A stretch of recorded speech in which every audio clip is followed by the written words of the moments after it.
Assalamu alaikum. My name is Zarik Khan and I'm a student. First of all, I would like to congratulate Dr. Zarik Naik because not only the Muslims but everyone here is actually proud of you. So basically my question is, recently in the Indian news channel there was a case like the daughter-in-law was raped by her father-in-law and it was a Muslim. So basically the Maulvis gave it like that she has to marry her father-in-law and her husband is no more her husband. Do you have your say on that? The brother again has picked up a very important issue of the media, and people may be aware that a few months back there was a girl by the name of Imrana. She was raped by her father-in-law and the fatwa was given by the majority of the Indian scholars, ulmas, and one Darul Ulum gave the fatwa that because she was raped by the father-in-law, she cannot go back to her husband. She is haram for her husband. Now the moment the media finds something which is interesting and can malign Islam, they pick it up and they blow it out of proportion as though there's nothing else in Islam but this issue. So the Indian press, what they did, most of the channels carried this news that the ulmas, the shuyukhs, the maulanas of Islam, they say a girl, she is raped by the father-in-law, she's a victim.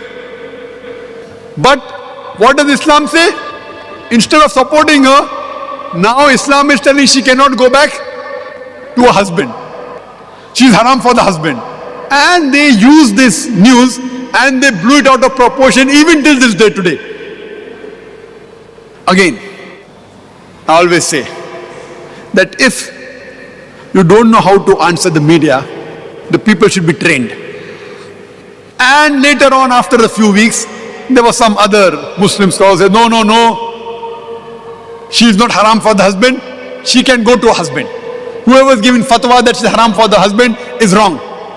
We are fighting like cats and dogs in front of the non-Muslims. We are washing our dirty linen in public. The joke is that both the groups of scholars are quoting the same verse of the Quran to give a fatwa.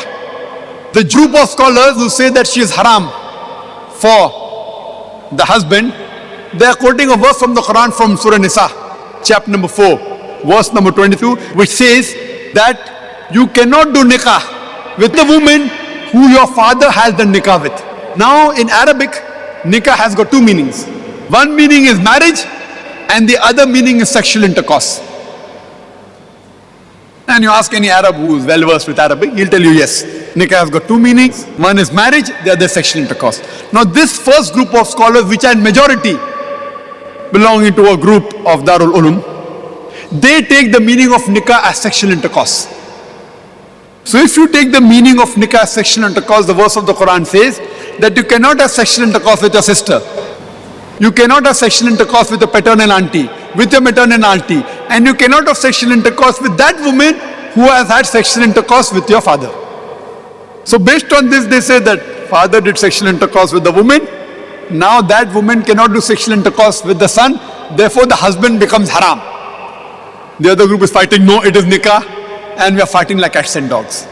We should use a hikmah in replying. Point number one.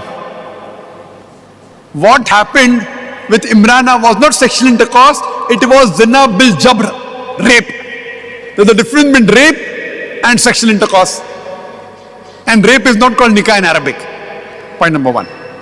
That answers. No, you're playing with words, it is the same. No problem. See, as I told you, if someone says something wrong, there's a technique of debating. If someone says 2 plus 2 is equal to 5, instead of arguing, I will say, okay, take 200,000 dirhams, take 200,000 dirhams, now give me 500,000 dirhams. He said, no. Turn the tables over. So when I was asked this question, I told that I agree with you for sake of argument, that nikah means sexual intercourse. So the verse of the Quran would read that you cannot have sexual intercourse with your sister, with your paternal auntie, with your maternal auntie, and with the woman who has had sexual intercourse with your father. That means Quran gives permission, you can have sexual intercourse with your neighbor woman, with the woman on the street. They said, no. I said, why? If you mean nikah means sexual intercourse, so Quran says don't do sexual intercourse with your sister, with your paternal auntie, maternal auntie, and the woman who your father had intercourse with. But you can have sexual intercourse with the neighbor woman, with the woman on the street, and the answer is no. So the right meaning is nikah means marriage, which reads you cannot marry your sister, you cannot marry your paternal auntie, your maternal auntie, and you cannot marry the woman that has married your father. But surely you can marry the neighboring woman. You can marry the woman on the street.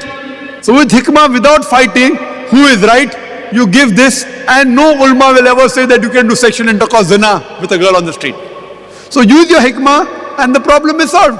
But unfortunately, we are fighting like cats and dogs in front of the media and making a mockery of Islam. Hope that answers the question. Thank you very much, sir.